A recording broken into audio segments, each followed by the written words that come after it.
할렐루야. 한 주간 평안하셨습니까? 그렇습니다. 오늘 찬양 가운데서 우리가 함께 고백했던 것처럼 주님의 이름이 있는, 주님의 능력이 있는, 주님의 치유와 주님의 회복이 있는 그러한 거룩한 주일, 그리고 우리 예배가 되었으면 하는 마음입니다.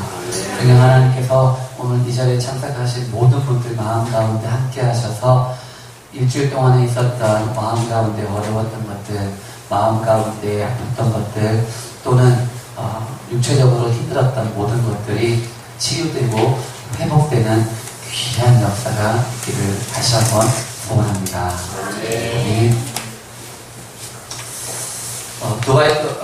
무디라죠. 뒤에 무디라고 하죠.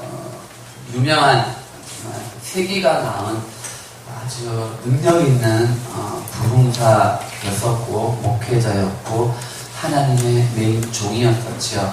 이 사람의 수많은 일화 중에 이런 일화가 있습니다.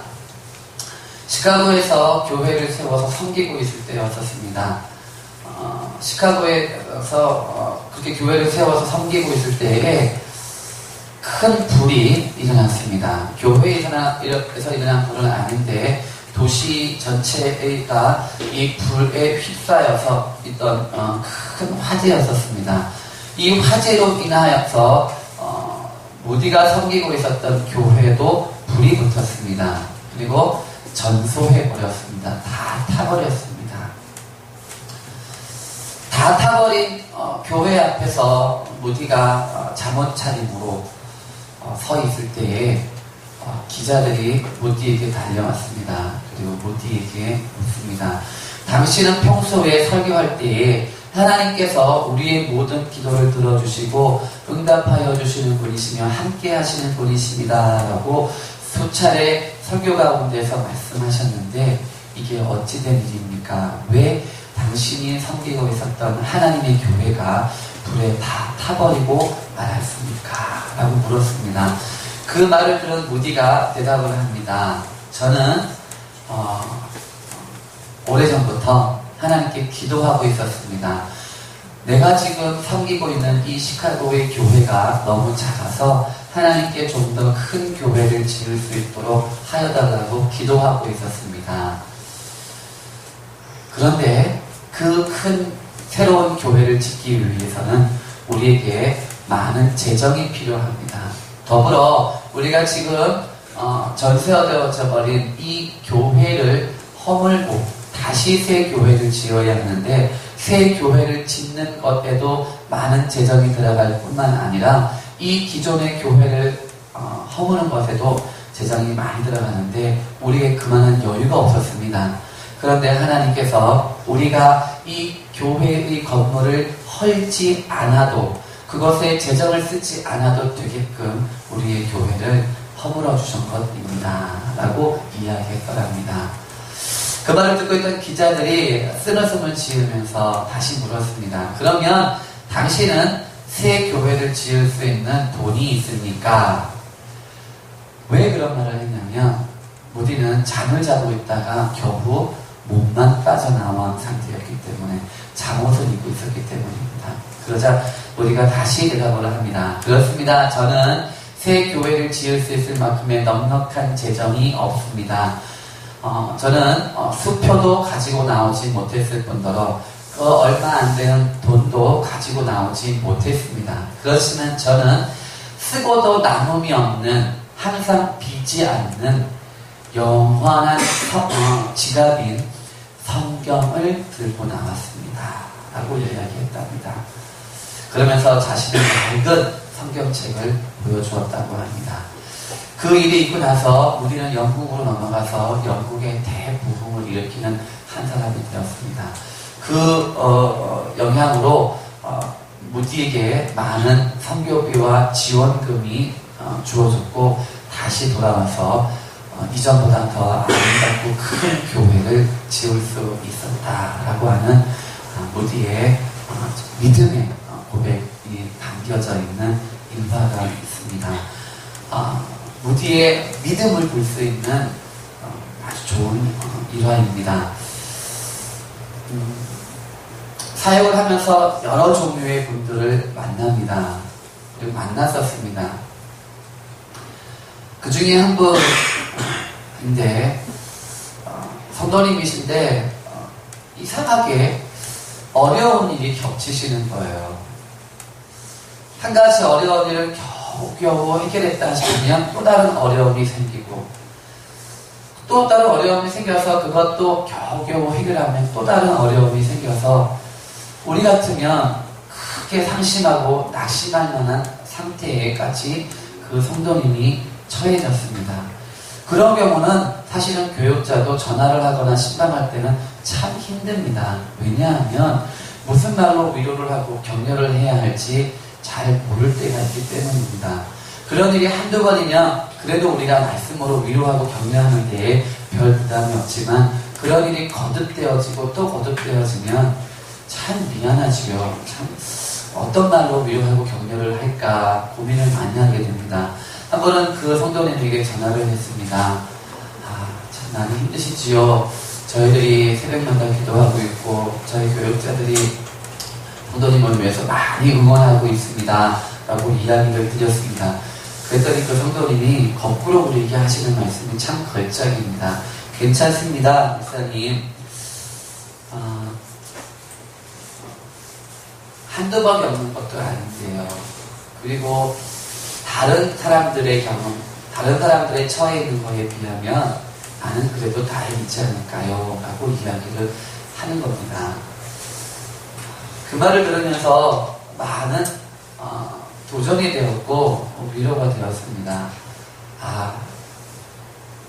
다른 사람들 같으면 벌써 무너졌을 상황인데도 불구하고 여전히 무너지지 않는 믿음 안에 올바로 서 있는 그 성도님의 모습을 보면서 그래도 하나님이 함께 해주실 거라고 저는 믿습니다 라고 하는 마지막 그 한마디 말을 들으면서 오히려 믿음 없는, 그리고 참 하나님을 향한 절대적인 신뢰함이 부족한 나 자신을, 그리고 우리 교육자들을 돌아볼 수 있는 경우들이 있었습니다. 오늘 말씀은 마태복음, 마가복음, 누가복음에 동일하게 나오는 말씀입니다. 그런데 이 말씀이 놓여져 있는 위치가 조금씩 다릅니다. 오늘 말씀은 예수님이 4가지 비유로 하나님의 나라에 대하여서 말씀하여 주고 난 뒤에 놓여져 있는 말씀입니다.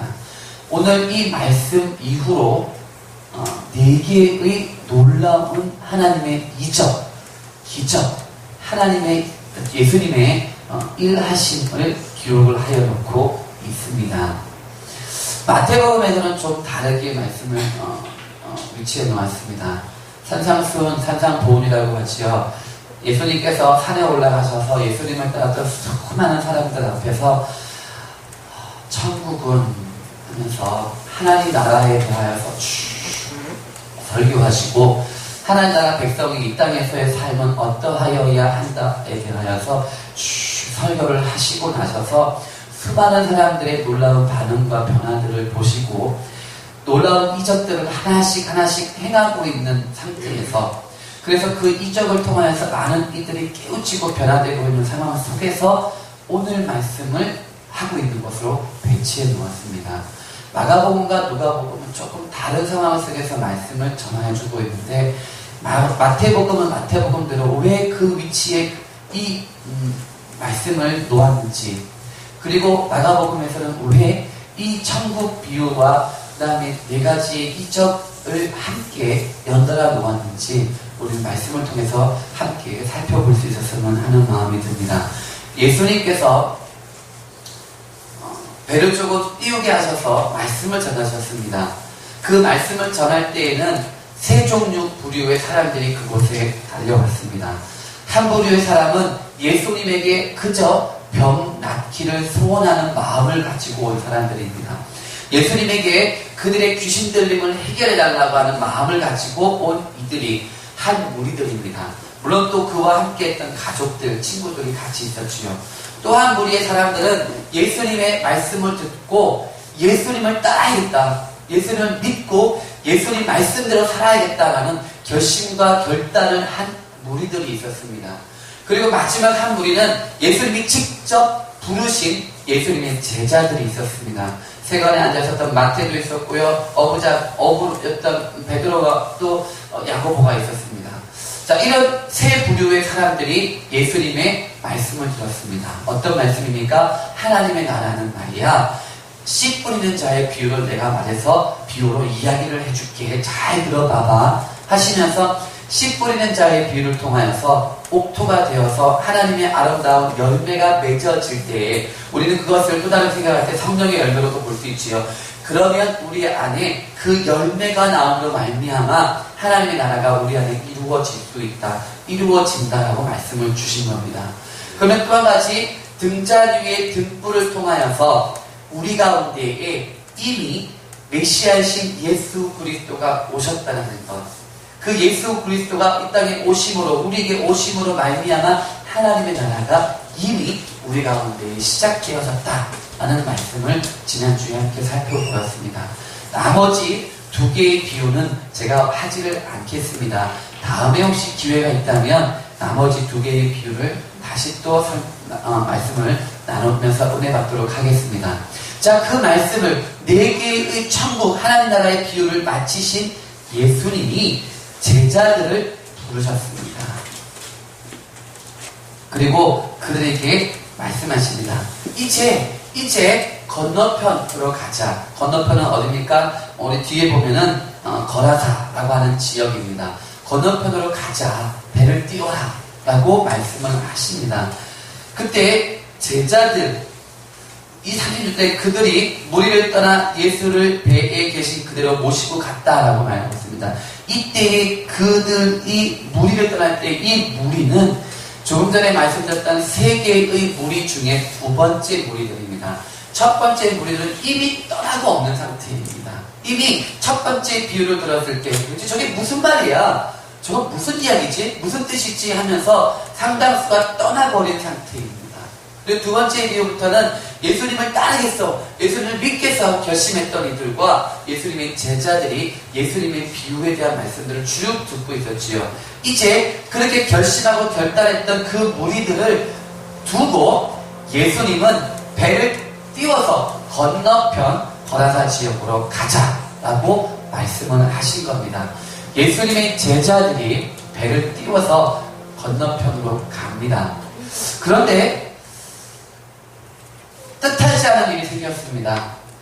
근데 뜻하지 않은 일만큼은 아닌 것 같아요. 어떻게 보면 염려했던 일일지도 모르겠습니다. 왜냐하면 그 안에는 이 갈릴리 바다에서 잔뼈가 굵은 어부들이 많이 있었기 때문입니다. 자, 일단 배를 띄워서 갔는데 목적지에 도달하기도 전에 광풍을 만난 겁니다. 비바람을 만난 거고 폭풍을 만난 겁니다. 예수님의 제자들이 어떻게든 간에 이 폭풍을, 이 광풍을 벗어나고자 싶어서 애를 썼습니다. 그들이 할 수 있는 최고의 최선의 노력을 다하였습니다. 그럼에도 불구하고 그들은 이 배를 그 광풍에서 벗어나게 하지 못했습니다. 결국 하다 이 방법 쓰다 저 방법 쓰다 못해서 결국에는 예수님을 쳐다봅니다.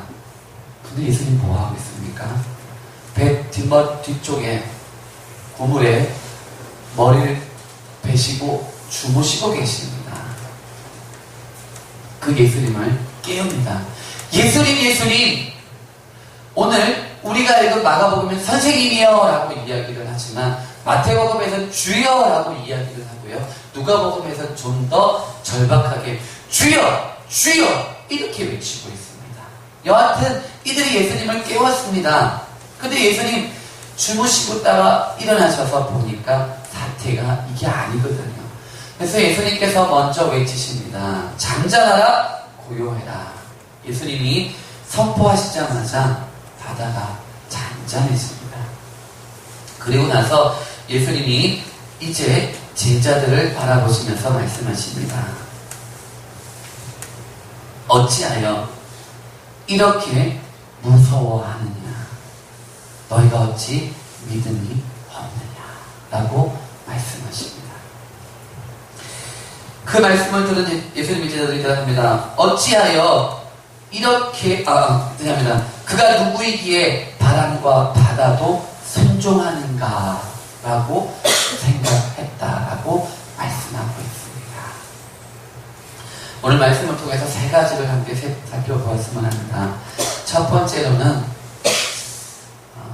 이론이 아니라 실제, 강의가 아니라 실기, 이런 어떤 마음들을 좀 말씀을 통해서 깨닫게 됩니다. 저는 자동차 운전면허증을 딴 지 좀 됐습니다. 자동차 운전면허증을 딸 때 이론은 2번 떨어졌고 실기는 1번 떨어졌습니다. 제 생각엔 근데 억울하게 70점 만점에 69점에 떨어졌습니다. 2번 다요. 믿거나 말거나 합니다.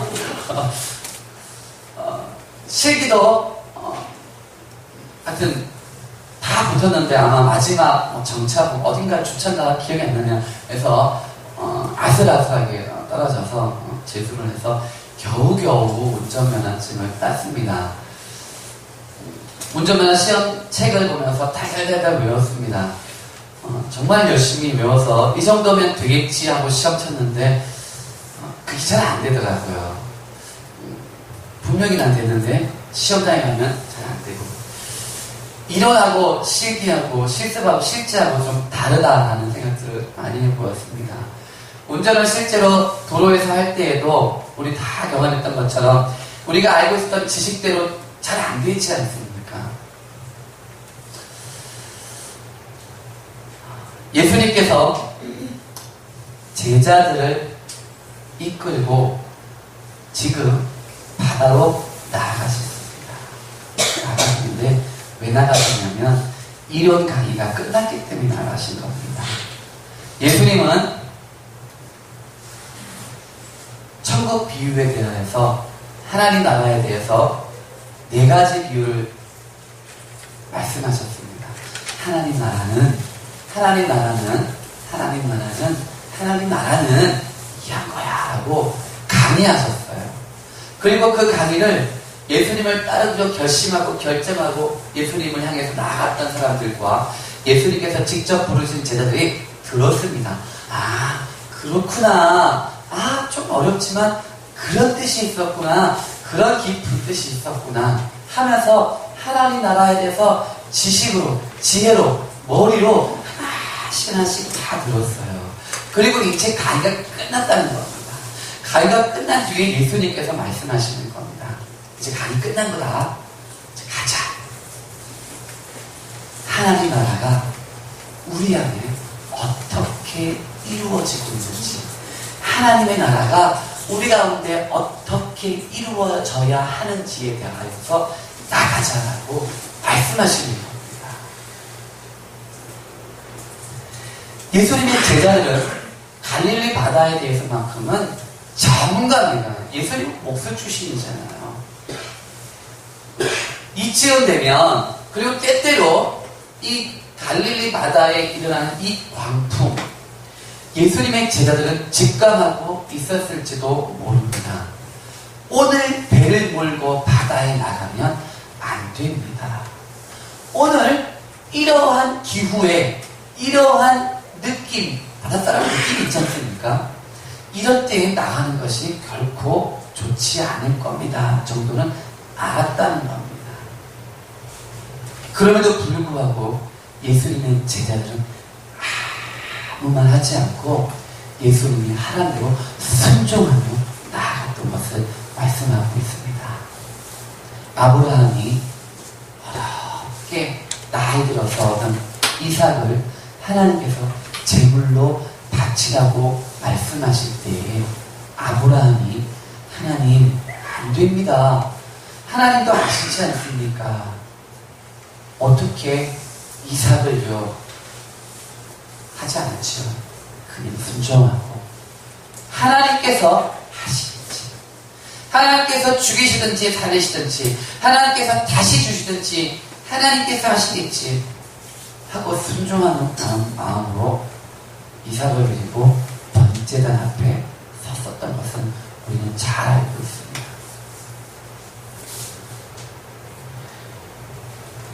다윗은 그가 하나님의 성전을 짓기를 소원했습니다. 그 가운데 주셨던 하나님의 놀라운 은혜가 있었기 때문에 자신의 때에 성전을 짓기를 소원했습니다. 지을 수 있었습니다. 충분한 재력이 있었고 충분한 능력이 있었습니다. 그럼에도 불구하고 하나님께서 너는 아니야. 왜냐하면 너는 전쟁터에서 너무 많은 피를 흘렸기 때문에 너는 성전을 지을 수가 없겠구나. 너의 아들 때의 성전을 지을 수 있도록 하겠다라고 말씀하실 때에 하나님 그건 아니지요. 제가 해야겠습니다. 제가 할 수 있습니다. 저 아니면 누가 하겠습니까? 라고 하나님께 아무 말도 하지 않고 그저 순종하면서 알겠습니다. 하고 그가 할 수 있는 모든 준비를 다 했던 것을 우리는 잘 알고 있습니다. 하나님 앞에, 하나님의 말씀 앞에, 주님의 말씀 앞에, 성령님의 인도하심 앞에 우리가 할 수 있는 건 순종이지요. 내가 지식적으로, 경험으로 내가 알고 있었던 모든 것들이 비교해 봤을 때에 그것은 혹 아닐지 모르는 것조차도 하나님께서, 주님께서, 성령님께서 말씀하시고 인도하신다면 네 하나님, 하나님이 말씀하시오니 내가 나아가리다라고 말씀하면서 나아갈 때에 하나님의 나라가 우리 가운데 이루어질 수 있다라고 말씀하고 있는 겁니다. 하나님의 나라는 순종할 때에 우리의 삶 가운데 이루어지는 겁니다. 또 하나 우리가 두 번째로 생각할 것이 있습니다. 예수님의 제자들에게 듣고 싶은 말씀이 있었어요. 우리 그런 말 하잖아요. 연애할 때 당신 나 좋아해? 이런 거 하잖아요. 저는 많이 물어봤어요. 찔러서 당신 나 좋아해? 제가 찔러서 물어본 것보다 제 아내가 찔러서 물어본 게 더 많습니다. 무슨 말입니까? 뭘 듣고 싶은 겁니까? 그래 당신 사랑한다니까, 당신 좋아한다니까, 이 말 듣고 싶은 거죠. 예수님이 지금 천국 하나님 나라의 비유를 말씀을 하셨어요. 그러면서 등잔 위에 등불 비유를 말씀하시면서 빛이 왔다고 말씀하셨죠. 빛이 왔다고 말씀하셨어요. 무엇입니까? 지금은 그 빛이 가리워질지 몰라도 드러나기 위해서 왔다고 말씀하셨죠. 그 빛이 누굽니까? 메시아이신 예수 그리스도였죠.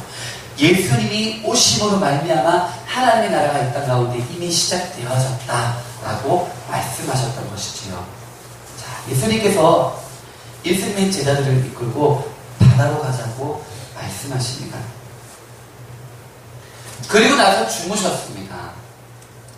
얼마나 많이 피곤하셨는지, 얼마나 많이 힘드셨는지 우리가 직감할 수 있는 건 그 광풍이 일어나는데, 그 파도가 일어나는데 여전히 주무시고 계시더라는 겁니다. 말씀을 준비하면서 저 놀란 사건이 하나 있었습니다. 저도 몰랐어요. 근데 그런 일이 있었답니다. 성수대교가 무너진 거 다 아시지요? 성수대교가 무너지면서 많은 사람들이 도로에서 한강으로 떨어졌지요. 그래서 많은 사람들이 죽었습니다. 그런데 그렇게 떨어진 사람 중에 죽지 않은 사람들도 있었습니다. 근데 정말 놀라운 일이 하나 있었습니다. 어떤 일이냐면 군인입니다. 찝차를 타고 가는 군인들이 있었습니다. 근데 조수석에 한 군인이 앉아서 졸고 있었습니다. 찝차가 쭉 갔는데 그만 그 뚝 잘려진, 무너진 그 성수대교 밑으로 떨어져갖고 물에 빠져버렸습니다. 같은 찝차에 타고 있었던 군인들은 얼른 빠져나왔는데 이 졸고 있었던 그 군인은 물에 빠져가지고 지금 죽게 생겼는데 여전히 졸더랍니다. 그래가지고 물에 빠져가지고 겨우 나왔던 군인이 다시 가서 흔들어 깨워가지고 데려나왔답니다. 사실인지 아닌지는 모르지만 제가 갖고 있는 자료에 이런 이야기가 있습니다. 제가 그래서 저 정말 피곤하면 저럴 수도 있구나.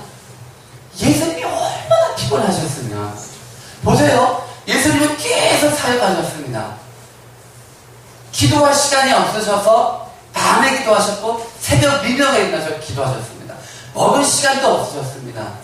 그 정도로 피곤하게, 그 정도로 쉬지 아니하시고 이 땅에 인간의 몸을 입고 오셔가지고 그 인간들을 위해서 어떻게든 간에 한 명의 영혼에도 구원하기 위해서 1분 1초라도 아깝게 여기셨던 그 예수님, 지금 그 예수님이 너무너무 피곤하셔서 그 세찬 광풍이 일어났는데도 주무시고 계시더라는 겁니다. 저는 이 정도까지 잠을 잔 적은 없기 때문에 잘은 모르지만 여하튼 예수님은 아주 많이 피곤하셨다는 겁니다. 인간의 한 모습이지요. 자, 그 예수님이 제자들이 깨웠습니다. 깨우기 이전에 예수님의 제자들 얼마나 노력을 많이 했겠습니까? 예수님 깨어나셔서 제일 먼저 하신 일이 무엇입니까? 둘러보시고 바다를 향하여서 잠잠하라, 고요하라 라고 선포하셨지요. 그러므로 말미암아 그 갈릴리 바다가, 그 세차게 요동치던 바다가 잠잠하여진 것을 말씀하고 있습니다. 마태복음에서 이 말씀을 듣고 있는 이스라엘 백성들 가운데에는 이 말씀을 들으면서, 그러니까 그 마태복음의 그 말씀을 들으면서 연상하고 있는 한 인물이 있습니다. 누굽니까? 요나입니다. 이 상황은 자세히 살펴보면 한두 가지 상황만 빼놓고는 요나의 사건과 똑같은 상황으로 전개되어집니다.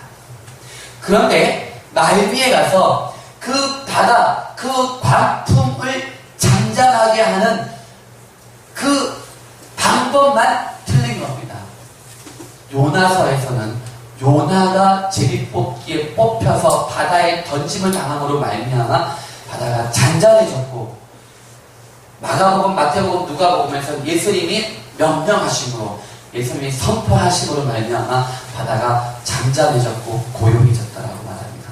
한 사람은 풍랑을 일으키게 하는 원인으로서 세워졌지만, 한 사람은, 한 분이신 예수 그리스도는 그 풍랑과 그 광풍을 잠잠하게 하시는 능력자로 세워봤다는 겁니다.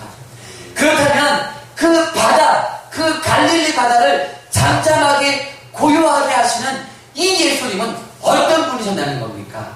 그 예수님은 조금 전까지 배 위에서 피곤하여서 인간의 몸을 입으시고 인간의 그 피곤함 때문에 잠을 청할 수밖에 없었었고, 그 세찬 비바람 속에서도 여전히 잠을 자는 인간의 어떻게 보면 나약한 모습의 그 인간의 모습 예수였었지만, 그 예수님이 깨어나셔서 바다를 향해서 잠잠하라, 고요하라고 말씀하시고 그렇게 선포하는 그 순간 예수님에게서는 우리가 한 가지 놀라운 것을 발견하는 것은, 그렇구나, 예수님은 잠을 자는 피곤함을 느끼는 한 인간이 아니라 하나님의 아들이신 예수 그리스도였었구나, 메시아였었구나. 바다조차도 잠잠하게 하고 바람조차도 멈추게 하고 이 세상을 주관하시고 다스리시는 위대하신 하나님의 아들이신 예수 그리스도이구나라고 예수 그리스도의 제자들은 이제서야 깨닫기 시작할 수 있게끔 하시기 위해서 예수님은 바다 한가운데로, 광풍 가운데로 이 배를 몰게끔 하셨다는 겁니다. 사랑하는 성도 여러분, 예수님은 인간의 몸을 입고 이 땅에 오셨었던 분이시지만 그 인간의 몸을 입으신 것에 갇히지 아니하시고 우리가 생각하고 우리가 상상하는 그 이상의 능력자로, 그 이상의 만군의 여호와 하나님을, 만군의 여호와 하나님 할 때 그 만군의 하나님 어떤 분입니까? 온 우주와 온 하늘과 온 땅을 다스리시고 창조하시고 다스리시고 관할하시는 그 하나님이라고 말씀하시지 않습니까? 그 능력자이신 예수 그리스도, 그 예수 그리스도를 향해서 예수님의 제자들이 고백해야 할 한마디 말을 예수님은 기대했던 겁니다. 그런데 예수님의 제자들은 그렇게 하지 않았죠. 선생님이요 라고 고백하기만 했더라는 겁니다. 예수님은 듣고 싶었던 대답이 있었습니다. 결국 그 대답을 예수님은 제자들에게 듣지 못하고 5장에 가서 듣게 됩니다. 누구에게 듣습니까? 5장 3절에 큰 소리로 부르짖어 있는데 지극히 높으신 하나님의 아들 예수여. 예수님은 귀신에게 사단의 쫄기에게 결국 그 이야기를 듣고만 들을 수밖에 없었습니다. 8장에 가면 마침내 예수님의 한 제자가 고백을 합니다. 8장 27절을 한번 볼까요? 예수와 제자들이 빌립보 가이사랴 여러 마을로 나가실 때 길에서 제자들에게 물으시되 사람들이 나를 누구라고 하느냐? 제자들이 여쭤와 이르되 세례 요한이라 하고 더러는 엘리야 더러는 선지자 중에 하나이다. 또 물으시되 너희는 나를 누구라 하느냐? 베드로가 대답하여 이르시되 주는 그리스도이십니다. 라고 고백하고 있더라는 겁니다. 예수님은 하나님의 아들로서 이 땅에 오셔서 우리의 구원자이시고 메시아로 오셔서 우리가 함께 하셨던 분이라는 것을 말씀을 통해서 깨달을 수 있습니다. 예수님은 그저 우리의 질병을 치료하는 정도 수준의 예수님이 아니라는 겁니다. 예수님은 그저 우리들이 귀신 내쫓은 정도 그것에 머무르는 분이 아니라는 겁니다. 예수님은 우리를 그냥 창조하시고 있다 가운데 덩그러니 고와같이 내버려 두시는 분이 아니시라는 겁니다.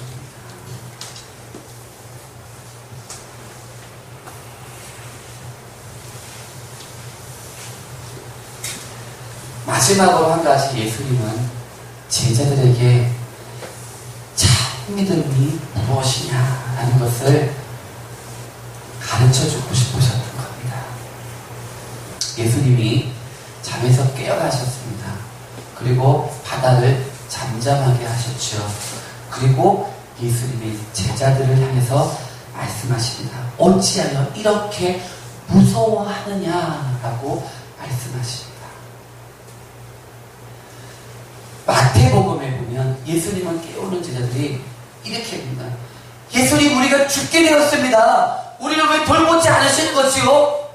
예수님 우리가 죽게 되었다니까요. 이렇게 있다는 전부리 다 들어와서 이 배가 침몰해서 우리가 죽게 되었다니까요. 예수님 왜 우리를 돌보지 않는 겁니까?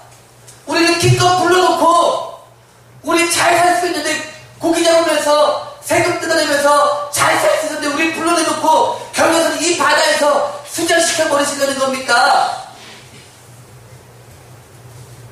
마가복음에서 이런 것이요. 주여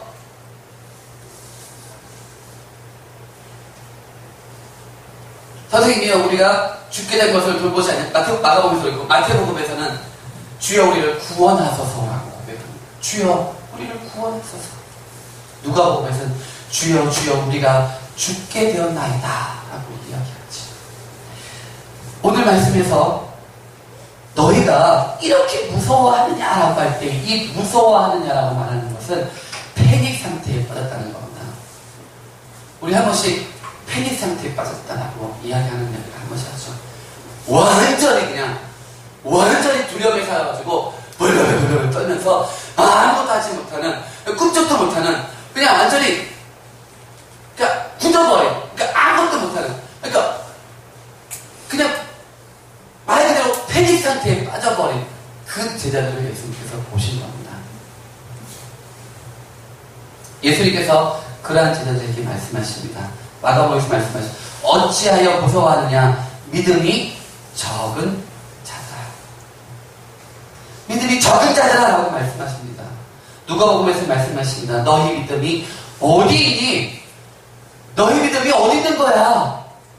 무슨 말입니까? 너희 믿음이 하나도 없어! 라고 말씀하시는 거죠. 오늘 말씀에서는 뭐라고 말씀하십니까?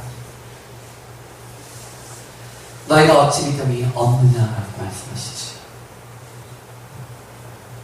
무슨 말입니까?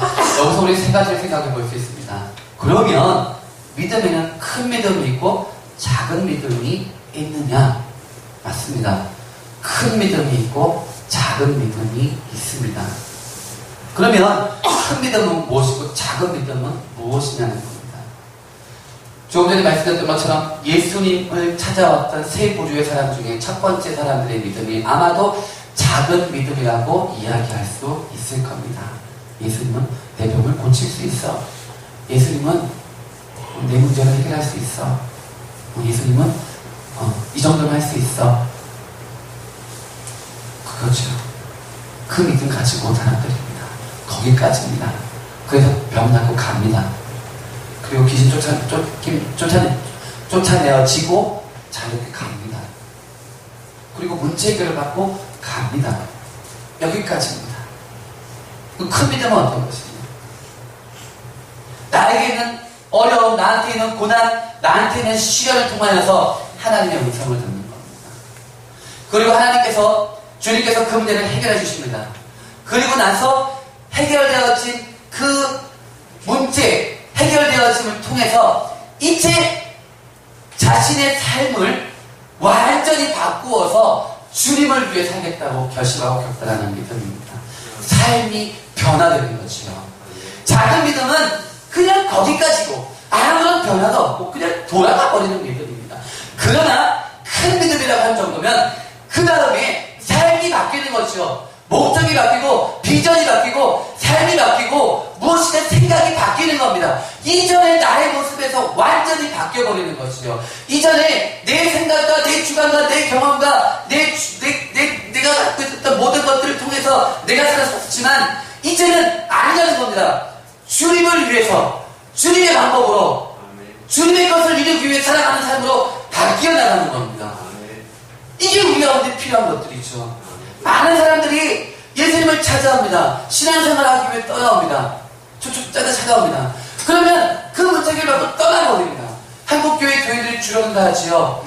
두 가지 반응이 있습니다. 한국교회의 위기라고 생각하시는 많은 분들도 있습니다. 맞습니다. 위기입니다. 그런데 한국교회의 기회라고 말씀하시는 분도 있습니다. 저는 그 말도 맞다고 생각합니다. 왜냐하면 그동안 한국교회에는 가라지와 같은 일이 너무 많았었기 때문에 온전한 믿음 가운데 있지 못했던 일이 너무 많이 있었기 때문에 예수님 믿고 삶의 변화를 이루지 못하고 그저 교회만 왔다 갔다 하던 이들이 있었기 때문에 그들이 큰 풍랑을 만나서 이제는 떠나버렸기 때문에 오히려 교회 안에 참 신자들, 참 믿음의 사람들이 남았기 때문에 오히려 하나님께 기회로 우리를 쓰실 수 있지 않겠나 하는 긍정적인 믿음도 저는 가지고 있습니다.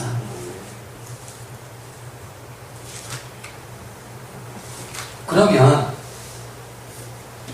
이 작은 믿음은 구원 못 받는 믿음입니까? 아니죠. 구원은 받습니다. 만약에 구원받지 못하는 믿음이라면 예수님이 제자들 향해서 오늘 말씀하십니다. 이 믿음 없는 것들아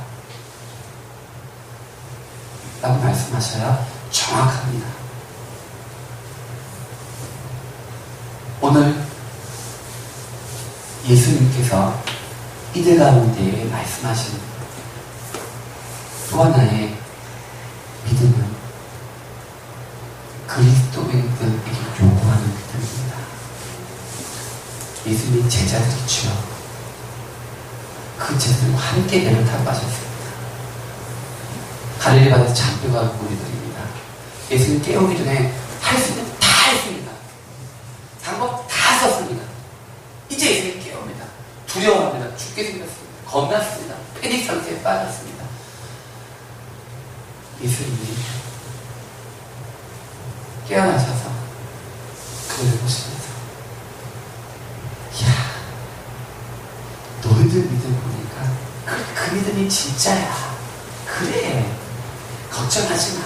염려하지 마. 맞아 지금이 진짜 믿음이야 라고 말씀하실 수 있도록 예수님의 제자들은 깨웠어야 하는 거예요. 두려움에 따라서 깨우는 것이 아니라 예수님 지금 광풍이 일어나요. 그래도 한번 좀 일어나 보세요. 그러나 걱정 없습니다. 왜냐하면 우리는 주님과 함께 하기 때문에 걱정 없습니다. 좀 힘들죠. 좀 어렵습니다. 좀 고단합니다. 좀 위험하기도 합니다. 근데 주님 목적지까지는 주님과 함께 했기 때문에 우리 갈 거라고 믿습니다. 하는 믿음의 고백을 하기를 원하셨다는 겁니다. 오늘 이 풍랑은 예수님을 찾아왔다가 떠나버린 사람들에게 있었던 풍랑이 아니라는 겁니다. 오늘 이 믿음은 예수님을 따르겠다고 하는 그 무리들과 함께 있을 때의 풍랑이 아니라는 겁니다. 그들도 잠시 내려놓고 오로지 예수님께서 불러세우신 예수님의 제자들만이 경험할 수 있는 놀라운 그 믿음의 고백을 이끌어내기 위한 경험이었다는 겁니다. 하나님께서 오늘 많은 믿음의 사람들을 부르십니다. 오늘 하나님께서 새벽 이슬교회 성도님들을 부르셨습니다. 이 가운데 부르셨습니다. 이 가운데 부르신 성도님들 가운데에는 미처 생각하지 못한 고난이 있을 수도 있습니다. 내가 신앙생활 잘했는데, 믿음생활 잘했는데, 내가 하나님의 교회를 세우기 위해서 이 땅 가운데 왔는데, 내가 신앙생활 잘할 수 있고, 내가 신앙생활에 어려움 없이 있었고, 내가 교회 직분들 잘 얻을 수 있었고, 내가 믿음 없이 별탈 없이 신앙생활 잘할 수 있었음에도 불구하고 이곳에 왔는데 라고 말할 수도 있고, 내가 별 문제 없이 11절 생활, 감사하면서 생활 잘하고 있었는데 왜 나에게 이런 돌파가 닥쳐옵니까? 라고 말할 수 있는 상황이 있을 수 있다는 겁니다. 미리 우리가 예견할 수 있는 어느 정도의 시련과 풍랑을 뛰어넘는, 미처 우리가 생각하지 못한 그 엄청난 시련과 폭풍이 우리 가운데 몰아칠 수 있습니다. 그때 참 믿음이 나온다는 겁니다. 그때 두려워하면 안 된다는 겁니다. 그때 겁내면 안 된다는 겁니다. 왜냐하면 이미 예수님께서 오심으로 말미암아 하나님 나라가 이 땅 가운데 이루어졌다는 것을 말씀하셨기 때문에, 이미 예수님께서 수많은 기적과 이적들을 보여주셨기 때문에, 예수님은 이제 나와 함께 있기만 한다면, 내 안에 있기만 한다면 미처 예측하지 못한 시련과 고난이 온다 할지라도 내가 너와 함께 하리라 말씀하셨기 때문에 두려워하지 않고 염려하지 아니하고, 주님 내가 죽게 생겼어요가 아니라, 주님 좀 위험한데요, 주님 좀 힘든데요, 괜찮아요, 그래도 믿음으로 이겨낼 수 있어라고 고백할 수 있는 하나님의 사람이 참 믿음의 사람이라고 말씀하시는 겁니다. 사랑하는 성도 여러분, 신앙생활하면서 우리 예측할 수 있는 고난들이 있습니다. 우리 감당할 수 있는 믿음의 시간들이 있습니다.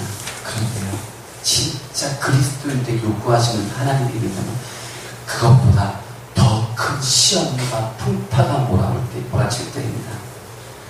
예기치 못했는데 나에게 암이라는 선고가 떨어질 때, 예기치 못했는데 내 사업이 부도날 때, 예기치 못했는데 최선을 다해 살았는데, 기도생활도 열심히 했는데, 말씀생활도 열심히 했는데, 그때조차도 풍랑은 올 수 있습니다. 그런데 그때 진짜 믿음 나온다는 거예요. 사랑하는 새벽의 성교회 성도 여러분, 그런 때를 이겨내신 분들이 있다면 할렐루야, 감사합니다. 이제 남아있는 인생 모릅니다. 그것보다 더 큰 풍파가 없어요. 도저히 예견할 수 없는, 예측할 수 없는, 도저히 내 힘으로 해결할 수 없는 올 수도 있습니다. 그때 우리 안에 이루어지고 있는 하나님의 나라, 우리 안에 이루어지고 있는 메시아의 구원의 능력 의지하고, 안전한 복으로 이끄시는 그 주님을 의지하고, 우리 죽지 않아요. 죽어도 우리 천국 가요. 그게 우리의 믿음입니다. 그 믿음 가지고 또 한 주간 살아가실 때에 하나님의 큰 능력이 사랑하는 새벽 성도의 성도들 가운데 풍성하게 열매로 맺어질 것을 믿음으로 선포합니다. 찬양합시다. 수많은 우리들이 줄을 지어 예수님을 보기 위해 찾아들었습니다. 평범한 목소리이신 그분 앞에 많은 사람들이 무릎을 꿇어 경배했습니다. 경배하고 경배한다고 말할 때에는 두려워 떨다라고 하는 말의 뜻이 있습니다. 주님의 그 놀라우신 위엄 앞에, 주님의 그 놀라우심 앞에 두려워 벌벌벌 떠는 모습이, 그래서 그것에서 그 상태에서 주님을 경외하고 경배한다라고 하는 뜻이, 그 뜻이 포함되어져 있습니다. 우리가 믿는 하나님은 우리가 벌벌벌 떨면서 살아가고, 우리가 정말 간절한 마음을 가지고 나아가도 전혀 부족함이 없는 우리의 모든 것들을 다하여 경배하는 주님이시고 하나님이신 것을 믿음으로 함께 고백했으면 좋겠습니다. 모든 문제들 하나하나 죽음까지도 힘을 냈습니다. 생명의 근원 되신 예수님 앞에 모든 권세가 결국에는 굴복할 겁니다. 믿음으로 찬양하겠습니다.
Yeah.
주시옵소서.